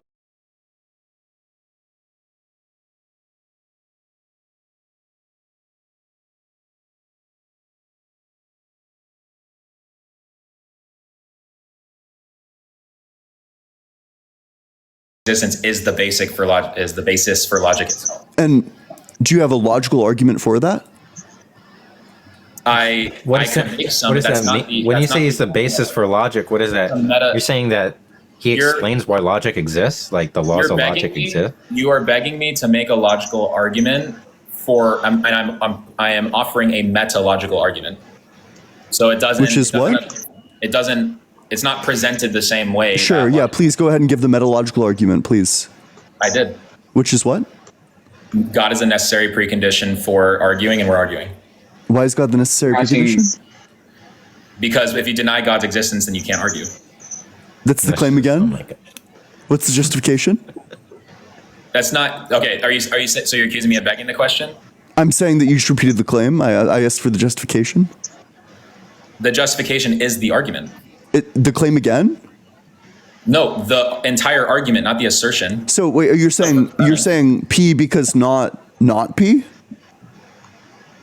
Yes.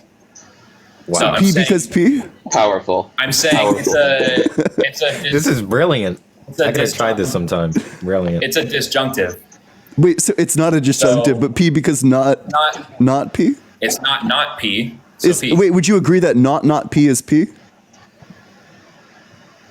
Not P. So P. Therefore P. So P is true because P is true. That's just repeating the claim. That's vicious. That's a viciously circular justification, bud. I'm also unclear on why you'd think that, like, to clarify, do you think that we don't deny God's existence, or do you think that we are not arguing? No, I think you are arguing. I just don't think you have a justification for arguing. Well, my justification Okay, so- is not P. That's right. That's right. Also, so to clarify, the thing you said earlier, which is that if you deny God's existence, you can't argue, that's false, right? Or how does it go? It's like not. How do disjunctives work on like a symbolic logic level? It's like it's. Isn't it like P or not P? I think it's P, therefore Q, not. It's not Q, therefore P. Is that how it works? Yeah, that's exactly right. That's right. Is it? No, I mean, I'm not like. So it's like if P is true or Q is true and P is false, then Q is true. That's the. It's just a disjunctive syllogism. Sure, yeah. P or Q, not P, therefore Q. Did you find it?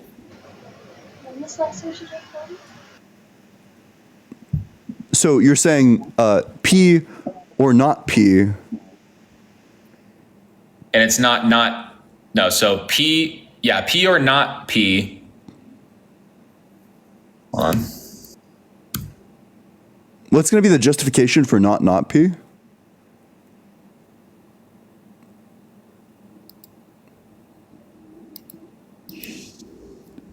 The justification for not P. Yeah.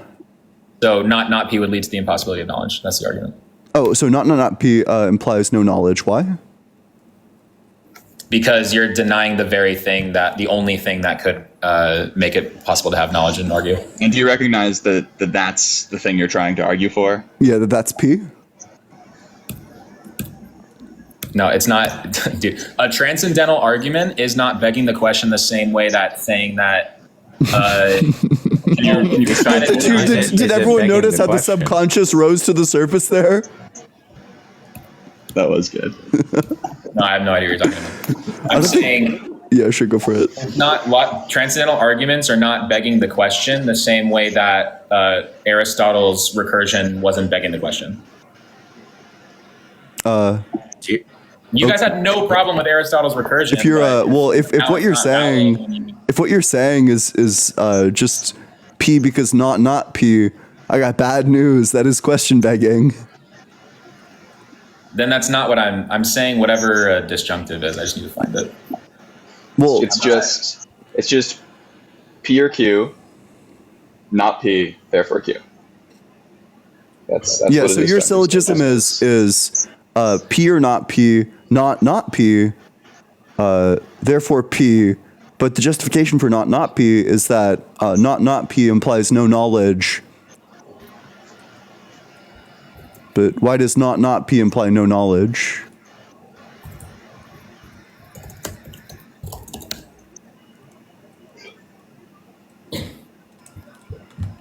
Yo, ain't no... Wait, did I see this correctly? Fuck, I missed him. God damn it. What's up? Gosh, no, P Mars was in the guest request. The goat? The goat? Damn.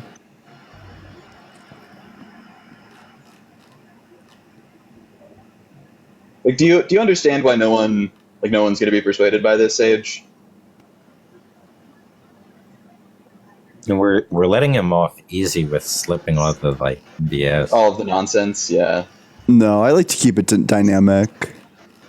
That's fair, that's fair. I just genuinely half of the sentences were meaningless there, man. But the thing is, like, if you're really like you're breaking it down to the atom, they actually like understand how they're. I think it makes it more likely they walk out of here never running that again. So Maybe. the disjunctive equation is Yes, A yes, or not A. Hmm? So it's either A or not A, Well, and it's not A, so therefore A. Well, that's not what it is. necessar- So that's not if strictly A is true, a but proposition. But yeah, yeah. it's So You guys are rejecting disjunctives as a valid. That, well, that's just No, not what no. you gave was not a disjunctive. A disjunctive is P or Q, not P, therefore Q. It's not P or not P. Technically, disjunctive includes P or not P, but it isn't strictly speaking equivalent to P or not P. Yeah.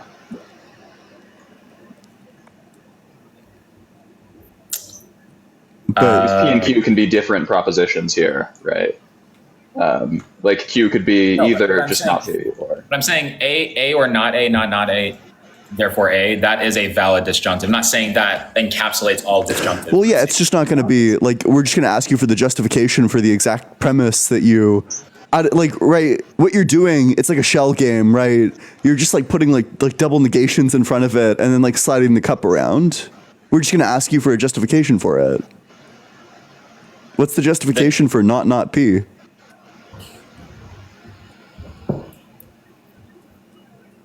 So we're at an impasse because I'm saying like it is a valid We grant No one's that saying it's it's not valid. valid. Let's just start here. Like We are- grant is- that are it's transcendental valid. We arguments grant it's valid. It's a valid argument. We grant that it's valid. Yes. What's the Okay. justification for not P? Because if not P, you can't argue anymore. You can't justifiably argue. Why? Why would we think that? Because it leads to the impossibility of knowledge. Okay. Right. Why? Do you remember What what would you P guys? is here? What would you guys stack up against Christianity as? Wait, that's question or that's burden shifting. Why does it lead to no knowledge? I joined a live where the prompt was God isn't real. So like, whose burden was it to? Buddy, okay, that's fine. Have it your way. Not have it my Premise way. one, Is that Cantor's how it theorem works? is Like, true. you Premise claim two, God if Cantor's isn't real. theorem is true, then omniscience is your impossible. Which premise do you your burden reject? is to prove that God isn't real. Am I All right, crazy? yeah, I'll do it. I'll gladly do that with zero knowledge of the external world just for you. Okay. Did you hear the argument? Did God give you reliable ears? Based. Yeah, he gave me reliable ears. Then what's your critique of the argument that I gave? Which argument? The one that I just Nice. gave? Did you do it while somebody was calling me? I didn't hear you make an argument. It was like 2 seconds It's ago. just if Cantor's theorem is true, then God doesn't exist. Cantor's theorem is true. No, I'm not familiar with Cantor's theorems. Yeah, it just indicates that strictly speaking, the power set of a set is going to be strictly greater than the number of elements in the set itself, but the set of all true propositions would include infinitely many and infinitely times more propositions in the elements themselves than it would in the power set.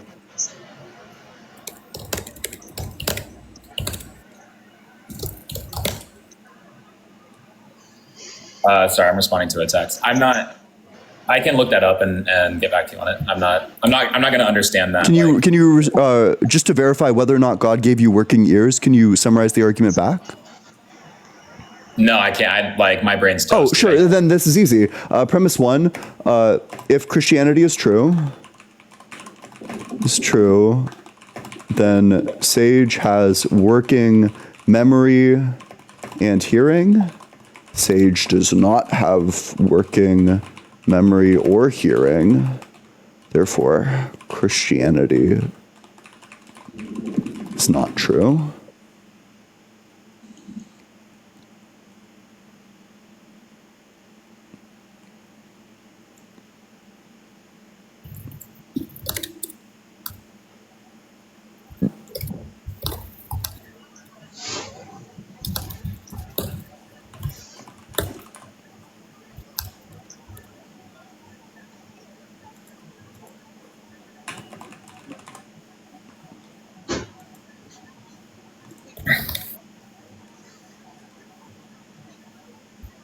I'm gonna step in. I'm gonna try to be a good faith, virtuous interlocutor, and just say that if you're not feeling like continuing the discussion, that's totally chill. We've been talking for a while.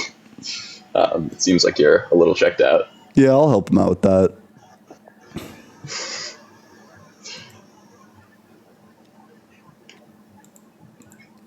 My God.